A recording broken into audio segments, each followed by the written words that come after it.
Under the banner of education for becoming, we take a particular look at childhood happiness. I think any mom, dad, grandpa, grandma, or teacher, they want to see children be happy. But there's a unique perspective when we look at education for becoming, and we derive it from Aristotle. So it's more than 2,000 years old, but it's very, very meaningful. He used two words for happiness. One is terminal happiness, and the other is normative happiness. Terminal happiness is like what it says, is there's an end to it. So summer vacation is a happiness for children, but there's an end to it. You've got to go back to school in August. Having a play date with friends is fun and necessary, but it's terminal. It ends.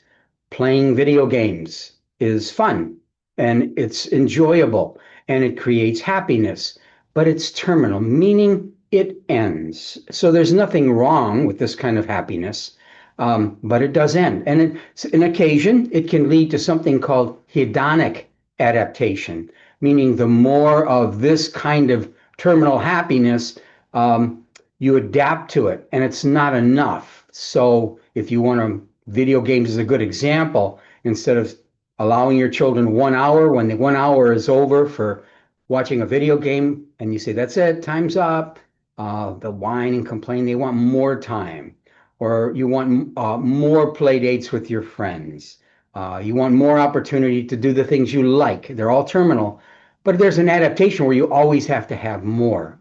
I think we've all experienced that with children, with ourselves as well, where what we have is not enough. We want more all the time. All right, so the other kind of happiness is normative happiness. And normative happiness has to do with who we are as human beings. Aristotle used his interpretation of that normative happiness was to flourish as a human being, was to grow, was to thrive, you become better at things. So it's attached to who we are innately as a human being. So consequently, normative happiness doesn't really have an end to it. In fact, it genders a desire to do more because you may have had to work hard at something. Maybe you have a degree from a university. You had to work hard to get that. But when it's all over, the sense of growth, the sense of achievement makes you feel like, gosh, this was worth it. Or if you had a wood project at home, mathematics, or they want to become a better reader.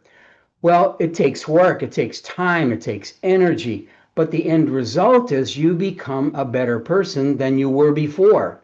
So it's not just some kind of terminal achievement, which could be a part of it, but it's all a part of becoming a richer and fuller human being. And that's what we're doing in education for becoming, is introducing children not just to subjects that you take, get the test over with, and move on to something else. No, it's to discover becoming a better reader, becoming a better mathematician, becoming a better historian, becoming better and better and better. You're on an upward trajectory onto higher and higher planes of being human.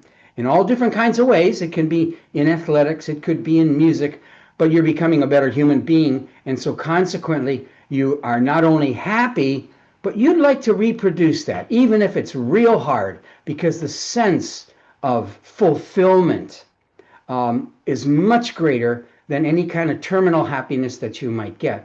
And this is where we want to focus children's education on, discovering again and again and again normative happiness. Now, they'll still always need their terminal happiness. That's a part of life.